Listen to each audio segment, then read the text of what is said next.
Straight ahead on WVU News, I'm Ty McClung, and I'll tell you about some legislation that, despite public support, didn't make the cut this session.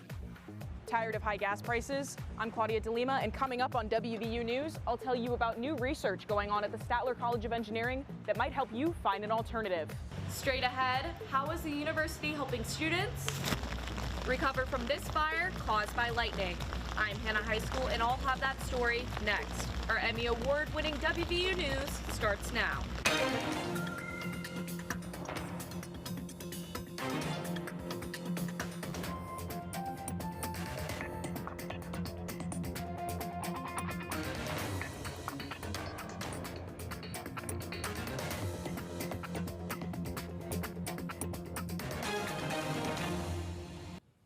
The West Virginia legislature is looking to make exemptions for vaccinations against many infectious diseases. I'm Catherine Baruch. And I'm Claudia DeLima. Researchers at the Statler College of Engineering have been given a nearly $16 million grant to create cost-effective and environmentally friendly alternatives to fossil fuels. These stories and more coming up on WVU News, an Emmy award-winning newscast produced by television journalism students right here at West Virginia University. Claudia, did you know that the Empire State Building is hit an average of 23 times a year by lightning? That's surprising, Catherine.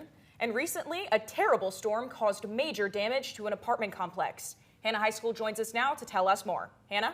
Thanks, Claudia. Catherine, on March 14th, tragedy struck the Lofts apartments when one of their buildings caught fire overnight.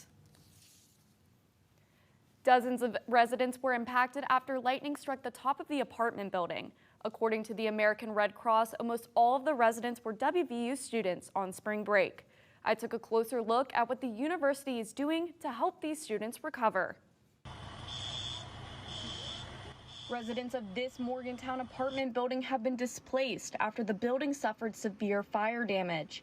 WVU student Riley Katz says she lost many things on that disastrous night. I would say at least now I have about $5,000 in damages between shoes, electronics, all my bedding, my food, my pots, some of my pots and pans that I had to throw out, and there's other things that I've had to throw out secondarily. Like Katz, many of the residents had damaged or destroyed property, including school textbooks and laptops. Officials say lightning struck this building during thunderstorms, leaving 18 units destroyed and 52 residents displaced. The Office of Campus and Community Life is offering students mental health services and monetary resources, as well as asking professors to work with students impacted by the fire. So far, they have worked with 22 students. We have several different funds that we can utilize that provide, we can help replace books, we can help replace clothing. Students have renter's insurance, but it does take time to process those claims. So we're trying to figure out what are their immediate needs and how can we support that. Moving forward will be hard, Katz says, but she is thankful to be surrounded by a loving support system. I would definitely say I felt support from my sorority sisters and my friends on campus. My boss at my work-study job has been great with letting me take extra hours if I really need to. Aside from the university's resources, the Red Cross is also providing monetary assistance, mental health services, and medical supplies to those impacted by the fire. Residents of this apartment building were temporarily placed into buildings owned by the Lofts management. There is no word yet on when they will return to their former apartments. To help those impacted by the fire, donate to the Morgantown American Red Cross by calling the number listed at the bottom of your screen. Thanks, Hannah. Researchers have been trying to find an affordable alternative to fossil fuels for decades, and now they might have found a way right here at WVU. I recently spoke with some of those working on the project. Natural gas, coal, and electricity are all commonly known sources of energy. But now, engineers here at WVU are creating an affordable alternative to these fuels: clean hydrogen. Jingbo Liu is a professor, associate dean for research, and Statler chair of engineering, and is leading his own research group for the project. Final goal is to make hydrogen cost effective. We can do it today, but too expensive. And so you want to reduce the cost of hydrogen production and use it at where they can be used. So to reduce the CO2 emission while still enjoy daily life. This will create a renewable alternative to other sources of energy, as clean hydrogen does not produce carbon dioxide, one of the largest pollutants in the world. Many people believe clean fuel types to be more expensive than traditional ones, like gasoline. But studies have shown that is actually not the case. And after this project is completed, clean hydrogen is expected to cost only $1 per kilogram. The project aims to improve the manufacture and design of solid oxide fuel cells, or SOFCs. This process splits water into hydrogen and oxygen atoms and is powered by clean electricity. Dr. Liu has his own research team, mostly made of PhD students. Each person looks into a different aspect of SOFCs. For each part, for different PhD students, we aim for different small parts to research. For me, I research on electrolyte. There are several teams within the Statler College that are all working together. The final goal of the project is to replace fossil fuels in manufacturing and transportation industries, reducing carbon emissions across the planet.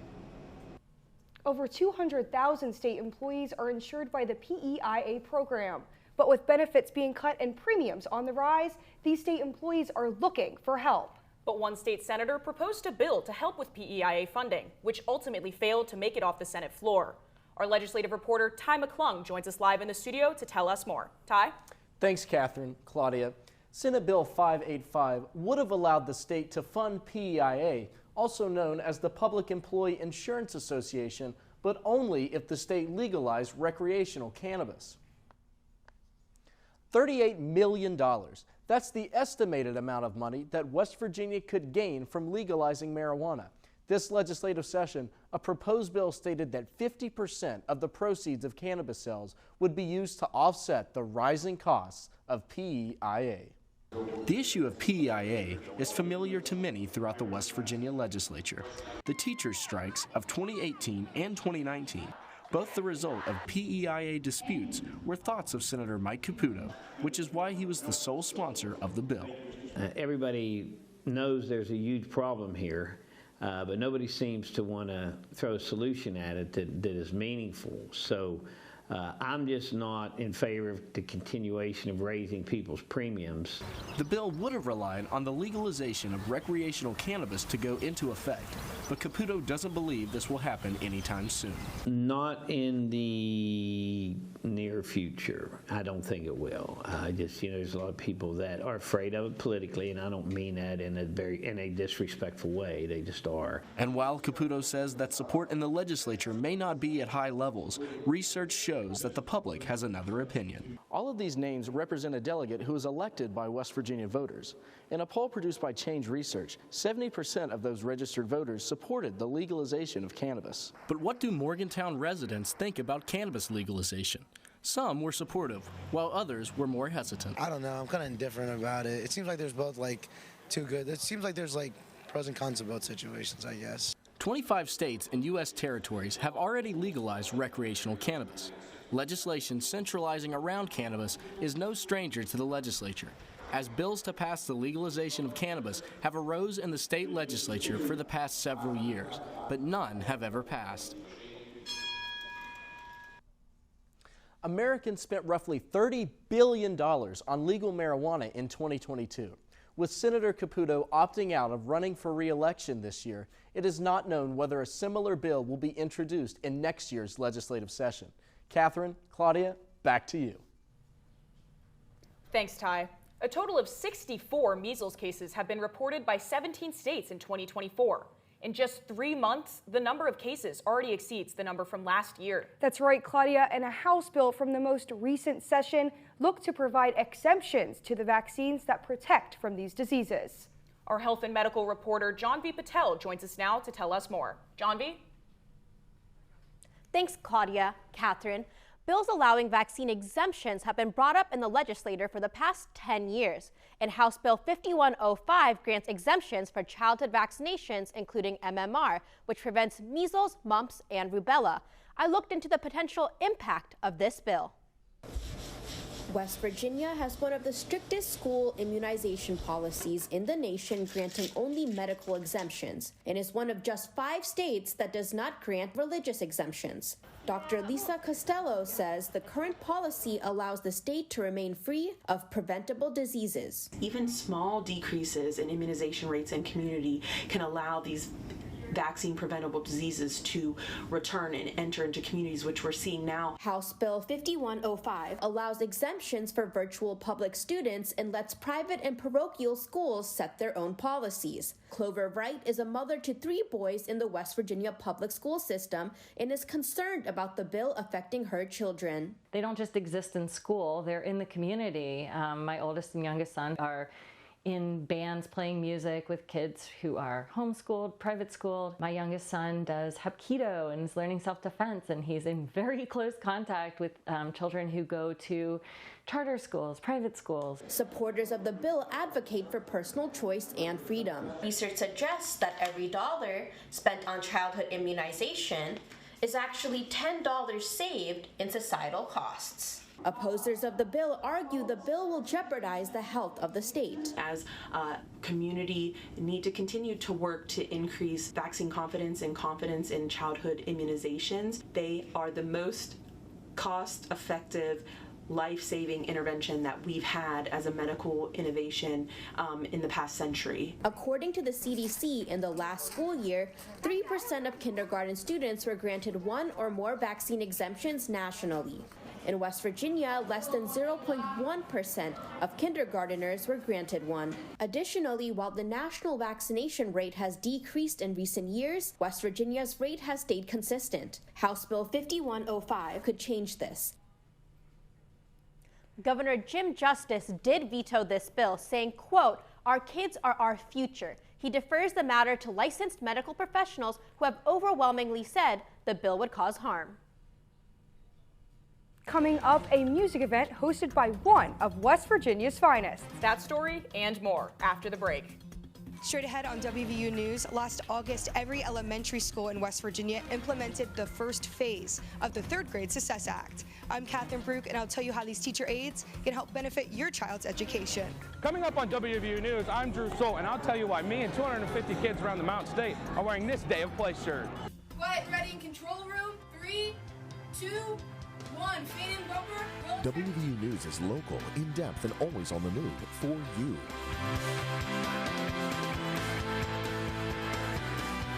And it's always on YouTube, on the web, and on the Reed College of Media website.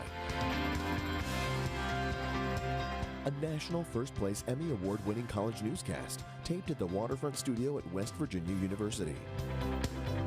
Stay in the know, stay connected, watch WVU News.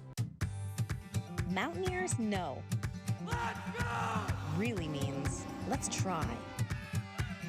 Let's create. Let's explore.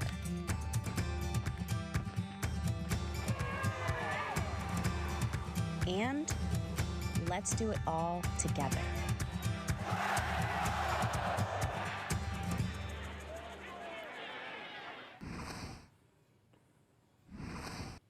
The 3rd grade Success Act is an education bill that passed in the legislature last year. The bill focuses on raising literacy and reading skills for students from 1st to 3rd grade. I spoke with officials about how it has impacted this school year and what comes next.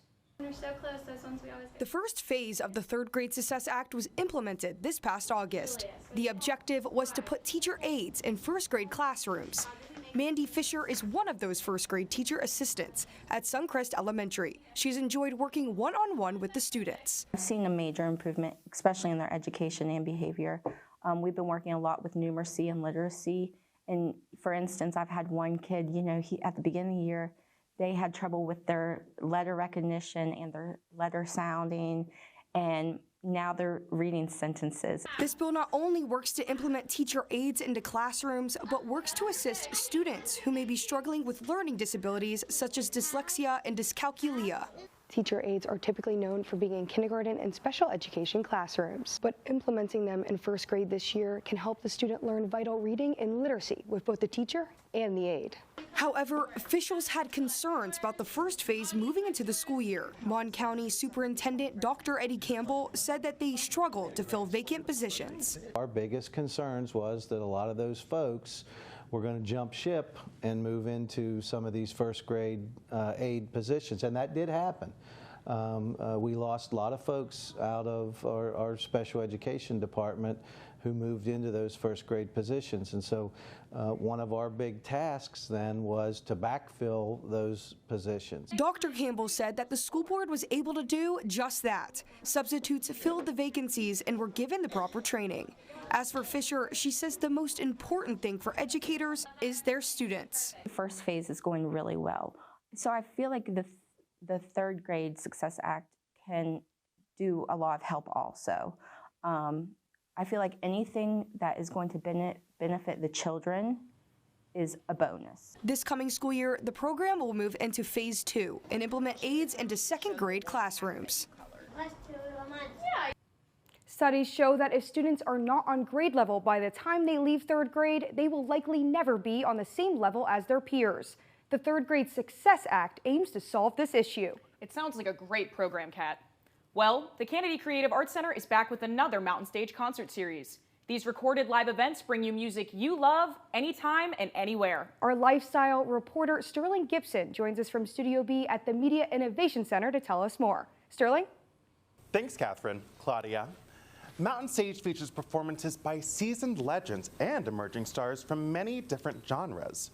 From folks, blues, country, indie, rock, and beyond, Mountain Stage will showcase it. I had the opportunity to sit down with the Grammy-winning host and singer to learn more. Mountain Stage has been bringing the live music experience to our homes and cars for the past 40 years. The public radio show is known for bringing both well-established artists and upcoming performers to ears across the nation. And I think that's what served us well, is no matter who you come to see, you're going to walk away a fan of something new, no matter what. Mountain Stage is produced by West Virginia Public Broadcasting and distributed by NPR Music. Each episode is performed in front of a live audience, and in total, the institution has compiled over 2,000 hours of music performances. Mountain Stage has become the home of live music, recording more than 900 episodes since 1983. These 2-hour-long episodes can be heard weekly throughout 300 stations in the entire nation. The show was originally hosted by singer-songwriter Larry Gross. However, in 2021, West Virginia native Kathy Mattea took the helm. Mattea is a 2-time Grammy winner and had earned several other awards for her work in country music. It's really important to me because I think Mountain Stage it's good for all kinds of music. It gives artists a chance to be heard. It gives audiences a chance to find interesting music that they might not find otherwise. It celebrates the best of West Virginia culture. Each year, Mountain Stage welcomes 110 musical acts to its annual 22 live performances.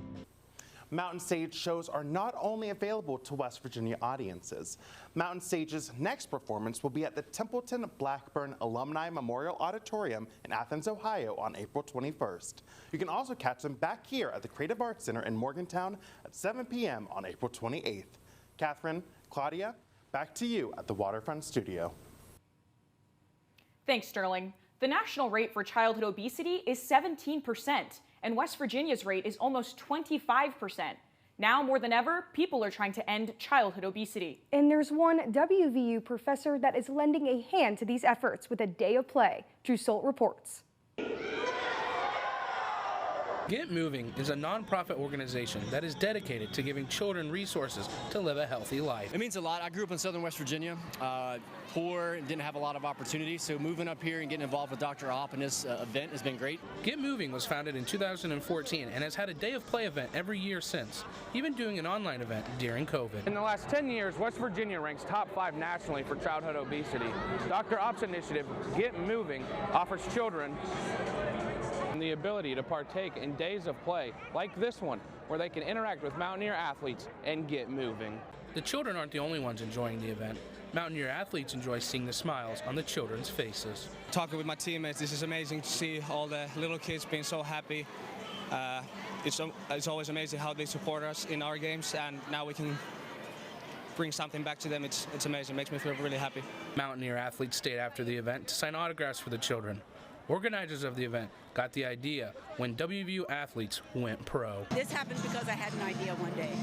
And summer of 2013, I had the idea watching Geno Smith playing for the New York Jets. He went to training camp, and I thought, man, kids around here love him. Why can't we invite players like him back to come and do a day of play? Get Moving had over 250 children sign up for the Day of Play event and are hoping to continue to grow and impact more lives. Drew Solt, WVU News, Morgantown. Catherine, it's great to see so many Mountaineer athletes show up for an amazing cause. I agree, Claudia, and coming up next, we will have a preview of fall sports, including football, in our team coverage. Stay tuned after the break. I'm Tanner Enyard. West Virginia men's soccer made the College Cup's Final Four last season, their best finish in program history. But what have they done this offseason to try and improve on that result ahead of 2024's schedule? I'll have it for you next.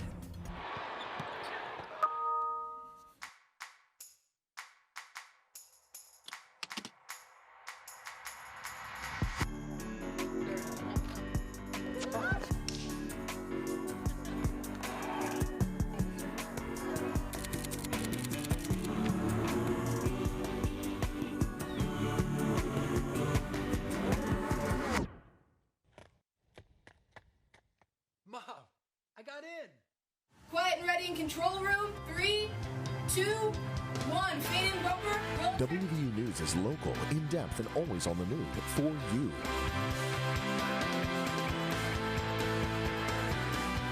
And it's always on YouTube, on the web, and on the Reed College of Media website. A national first-place Emmy Award-winning college newscast, taped at the Waterfront Studio at West Virginia University. Stay in the know, stay connected, watch WVU News.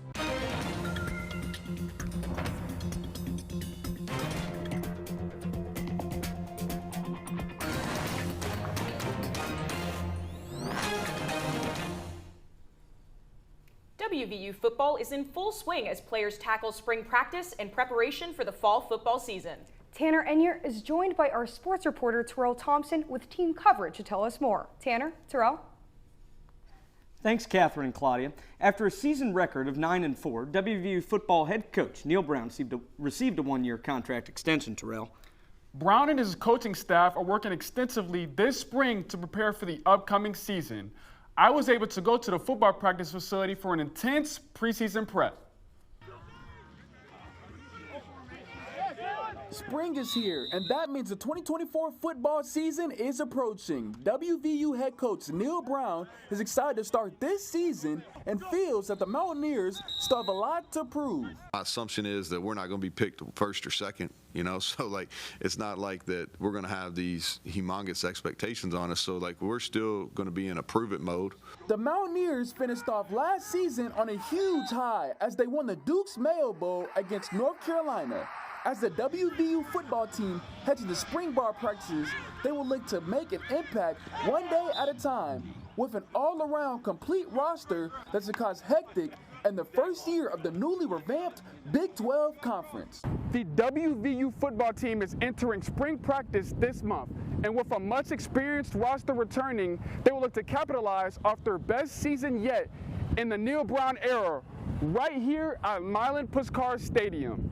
The Mountaineers are led by junior quarterback Garrett Green, and he looks to take this team to new heights while being listed as one of the top quarterbacks in the country.